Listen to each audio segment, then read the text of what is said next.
함께 신앙 고백합니다. 전능하사 천지를 만드신 하나님 아버지를 내가 믿사오며 그 외아들 우리 주 예수 그리스도를 믿사오니 이는 성령으로 잉태하사 동정녀 마리아에게 나시고 본디오 빌라도에게 고난을 받으사 십자가에 못 박혀 죽으시고 장사한 지 사흘 만에 죽은 자 가운데서 다시 살아나시며 하늘에 오르사 전능하신 하나님 우편에 앉아 계시다가 저리로서 산 자와 죽은 자를 심판하러 오시리라. 성령을 믿사오며 거룩한 공예와 성도가 서로 교통하는 것과 죄를 사하여 주시는 것과 몸이 다시 사는 것과 영원히 사는 것을 믿사옵나이다. 아멘.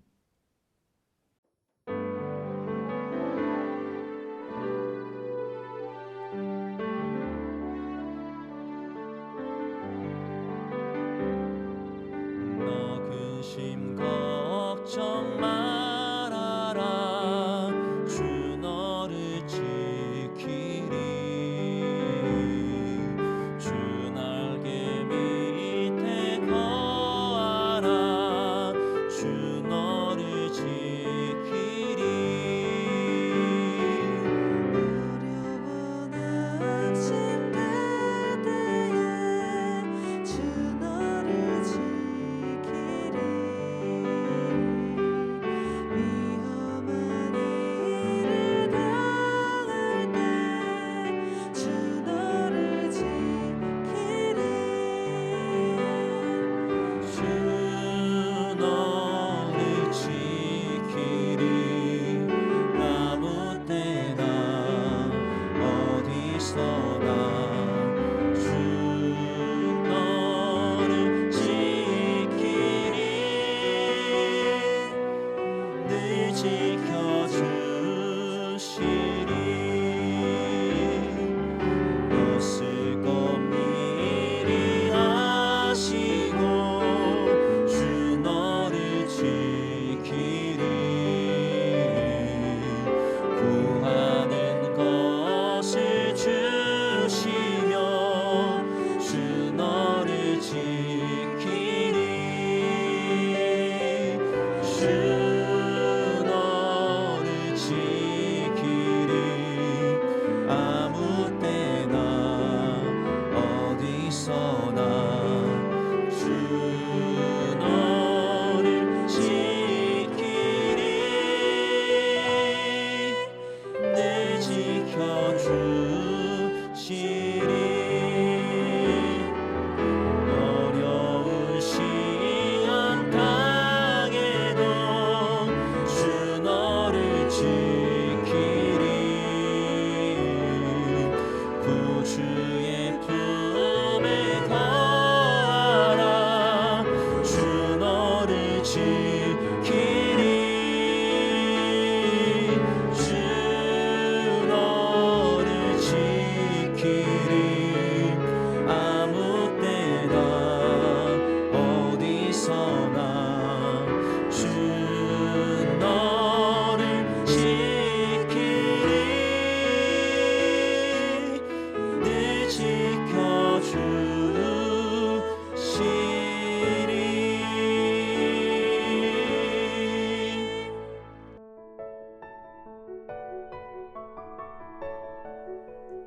여호와께서 모세에게 말씀하여 이르시되 너는 아론과 그의 아들들과 함께 그 의복과 관유와 속죄제의 수송아지와 순양 2마리와 무교병 한 광주리를 가지고 온 회중을 회막문에 모으라. 모세가 여호와께서 자기에게 명령하신 대로 하매 회중이 회막문에 모인지라. 모세가 회중에게 이르되 여호와께서 행하라고 명령하신 것이 이러하니라 하고 모세가 아론과 그의 아들들을 데려다가 물로 그들을 씻기고 아론에게 속옷을 입히며 띠를 띄우고 겉옷을 입히며 에봇을 걸쳐 입히고 에봇에 장식띠를 띄워서 에봇을 몸에 메고 흉패를 붙이고 흉패에 우림과 둠밈을 넣고 그의 머리에 관을 씌우고 그 관 위 전면에 금패를 붙이니 곧 거룩한 관이라. 여호와께서 모세에게 명령하신 것과 같았더라. 모세가 관유를 가져다가 성막과 그 안에 있는 모든 것에 발라 거룩하게 하고 또 제단에 7번 뿌리고 또 그 제단과 그 모든 기구와 물두멍과 그 받침에 발라 거룩하게 하고 또 관유를 아론의 머리에 붓고 그에게 발라 거룩하게 하고 모세가 또 아론의 아들들을 데려다가 그들에게 속옷을 입히고 띠를 띄우며 관을 씌웠으니 여호와께서 모세에게 명령하신 것과 같았더라.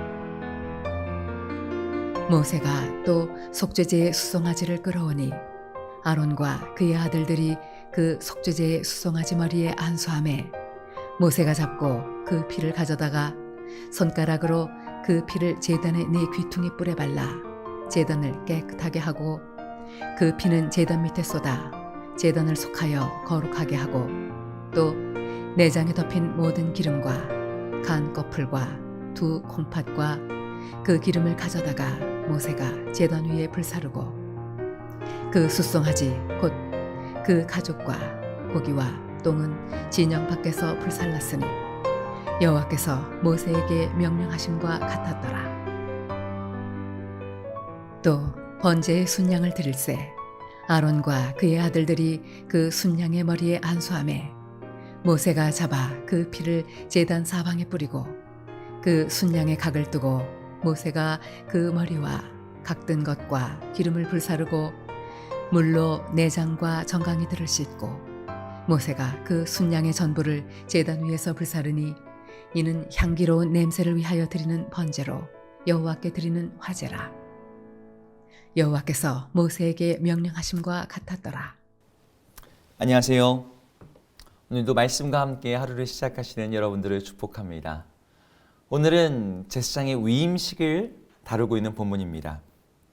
하나님께서 이스라엘의 12지파 중에서 레위지파를 구별하여 하나님의 성막을 에서 봉사하고 하나님을 섬기는 일을 담당하게 하셨습니다. 그 레위지파 중에서도 아론과 그의 아들들을 하나님을 섬기는 제사장으로 구별하셔서 제사를 드리는 모든 일을 주관하고 담당하게 하셨어요. 바로 그 일을 감당하는 자로서 모든 이스라엘 백성들을 모아놓고 하나님은 아론과 그의 아들들을 제사장으로 위임하는 그 위임식을 오늘 하게 하십니다. 오늘 본문에는 그 위임식의 진행 순서와 방법과 내용들을 다루고 있는데 그 위임식의 첫 번째 순서는 이거였습니다. 아론과 그의 아들들을 먼저 물로 깨끗하게 씻기는 거였어요. 그리고 그 다음에는 그들을 위해서 특별하게 고안되고 디자인된 옷들을 입혔죠. 속에서부터 통으로 짠 속옷을 입히고 띠를 띄우고 겉옷을 입히고 거기다 에봇을 걸치게 하고 흉배를 붙이고 그 안에 우림과 둠밈을 넣게 하고 또 머리에 있는 관을 쓰게 했고 거기다 금패를 붙여서 여호와께 성결이라고 쓰인 금패를 붙이게 하고 그렇게 제사장의 의복을 입히는 게 이제 두 번째 순서였어요. 그리고 나서 모세는 관유라고 불리는 특별하게 조제된 기름을 가지고 성막 전체와 모든 기구들을 바른 다음에 그것을 가지고 제사장들의 머리에 부었습니다. 그래서 제사장들이 흔히 말하는 기름 부음을 받은 자가 되는 것이죠. 이것이 이제 세 번째 순서였어요. 그리고 나서 이제 하는 것이 바로 제사였습니다. 세 번의 제사가 나오는데요. 첫 번째 제사는 속죄제, 두 번째는 번제, 그리고 마지막은 화목제가 나옵니다. 먼저 속죄제를 드리면서 속죄제를 드리는 방식 그대로 제물을 드린 이들이 수송아지의 머리에 안수하고 자신들의 죄악을 그 제물에게 옮긴 다음에 잡아서 그 피를 제단에 바르고 피를 뿌리고 그리고 기름과 콩팥을 불태워서 하나님께 올려드리고 그 나머지는 진영 바깥에서 불태웠습니다. 두 번째로 드려진 제사인 번제에서는 숫양, 아까는 그 숫송아지였죠. 이번에 숫양을 잡되 똑같이 숫양의 머리에다가 안수한 다음에 숫양을 각을 띄어서 전체를 불태워드리는 번제를 드렸습니다. 그리고 오늘 읽지는 않았지만 내일 본문에는 이제 화목제를 비롯한 다른 제사 그리고 계속되는 위임식의 내용이 연속되어 나옵니다. 그런데 제사장을 세우고 그들에게 제사장의 직임을 맡기는 위임의 모든 순서에는 거기에 담겨져 있는 위임식의 목적이 드러나고 있어요. 이 모든 순서를 통해서 드러내고자 하는 하나님의 의도는 바로 제사장의 성결입니다. 이걸 거룩이라는 단어로 표현할 수도 있을 것 같아요. 제사장은 하나님과 사람 사이에서 제사를 돕고, 제사자의 제사를 돕고 하나님을 섬기는 일을 하는 사람입니다. 그런데 그 사람 역시 죄인인 거예요. 죄인이 어떻게 하나님 앞에 설 수 있고 다른 사람을 위해서 중보하는 자리에 갈 수가 있겠습니까? 그래서 제사장을 세우는 위임식을 통해서 바로 그 일, 제사장이 업무와 역할을 감당할 수 있도록 그들을 성결하고 순결하게 하여 거룩하게 구별하는 것에다가 초점을 둔 위임식의 모든 절차가 진행된 것이죠. 몸을 씻기는 일도 그렇고 남들이 입지 않는 특별한 의복을 입히는 것도 그렇고 그들에게 거룩한 기름을 붓는 것, 그들을 위해서 속죄의 제사를 드리고 번제를 드리게 하고 이후에 나오겠지만 화목제물을 드린 다음에 그들의 오른쪽 귓볼, 그다음에 엄지 발가락, 엄지 손가락 거기다 발라서 온몸에 그 피를 바르게 하고 성막에 7일간 격리시키게 머무르게 했던 그 모든 것은 이 제사장의 성결과 그들의 거룩함을 확보하기 위한 과정이었어요. 한 사람의 죄인이 하나님을 섬기는 제사장이 되려고 할 때 필요한 것은 하나님이 그래 내가 너를 선택했다라고 하는 그 부르심과 더불어서 그 사람이 하나님의 일에 그 부르심에 걸맞도록 깨끗하게 되고 거룩하게 되는 일이 필요했던 것이죠. 이 말씀이 우리들에게 주는 교훈과 메시지는 무엇일까요? 이미 반복해서 말하고 있지만 현대를 사는 그리스도인들 모두는 하나님의 왕 같은 제사장입니다. 우리가 어떻게 왕 같은 제사장이 되었습니까? 우리는 위임식을 하지 않았지만 사실은 오늘 위임식에 나오는 그 절차들이 우리 가운데 이미 영적으로 일어났지요. 우리를 위해서 죽으신 하나님의 어린 양 예수 그리스도의 그 보혈로 말미암아 우리의 죄가 깨끗이 씻김을 받았고 우리가 속죄함을 얻었습니다. 그리고 예수 그리스도의 영 성령께서 오셔서 우리에게 기름 부음을 주셨어요. 우리는 그리스도인이라는 이름으로 불리면서 주의 백성으로서 다른 부르심과 다른 정체성을 받았습니다. 우리는 이제 예수 그리스도의 이름으로 회개하면서 하나님 앞에서 끊임없이 성결하고 거룩한 삶을 살아갑니다. 왕 같은 제사장으로서 다른 법이 우리들에게 주어졌어요. 그러나 우리는 애초에 우리가 죄인이었음을 하나님께 합당하지 않은 자들이었음을 우리가 기억하고 자각해야 합니다. 제사장의 거룩은 위임식 한 번으로 끝나는 것이 아니었어요. 위임식을 통해서 그들의 삶이 쭉 정결해야 되고 거룩해야 됨을 보여주는 것이죠. 우리도 마찬가지입니다. 우리에게는 끊임없이 거룩과 성결이 우리 삶에서 실천돼야 되고 그것이 유지돼야 되는 것이에요. 예수 그리스도의 왕 되심을 매 순간 고백하면서 주님의 말씀과 법을 쫓아서 성령의 인도하심을 받아서 죄를 회개하고 자신을 부인하고 의롭고 거룩한 일에 힘쓰는 삶, 그것을 통해서 우리는 하나님의 왕 같은 제사장으로서 악하고 죄가 지배하고 있는 이 세상에 있는 사람들로 그들이 우상 숭배하고 있는 것으로부터 하나님을 예배하는 삶으로 죄와 사망으로부터 생명의 빛으로 인도하는 그 역할을 감당할 수 있는 것이죠. 하나님께서 우리를 부르신 바로 그 거룩한 부르심, 세상에서 빛과 소금으로 살라 왕 같은 제사장이 되라고 하는 그 부르심에 합당하게 응답할 수 있는 것입니다. 여러분, 우리가 매일 거룩하게, 매일 순결하게, 매일 회개하면서 주 앞에서 구별된 이 믿음의 길을 걸어갈 때 정말 우리가 제사장으로서, 왕 같은 제사장으로서 이 세상을 위해서 함께 기도하고 그들을 주님께로 돌이키고 그리하여 그들의 입에서 나오는 찬양과 감사와 예배를 통해 우리의 영원한 소득을 얻는 그러한 제사장의 삶을 살아가기를 주의 이름으로 축복합니다. 기도하겠습니다. 하나님, 오늘 말씀을 통해서 제사장의 위임식이 바로 제사장 아론과 그 아들들만이 아니라 우리들에게 이미 일어났음을 보았습니다. 예수 그리스도의 피가 우리를 깨끗하게 하고 정결하게 하고 성령의 기름 부으심을 말미암아 우리가 구별되었음을 우리는 이미 알고 있습니다. 하나님, 그 부르심에 합당하게 우리가 매일 거룩하고 성결하게 우리의 자리를 자복하고 회개하며 주의 성령의 인도하심을 따라 그 거룩한 부르심에 합당한 삶을 살아가는 우리 모두가 되게 하여 주시옵소서. 그렇게 주님의 뜻에 합당한 거룩한 왕 같은 제사장 되는 저희 모두가 되기를 소원합니다. 예수 이름으로 기도드립니다. 아멘.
주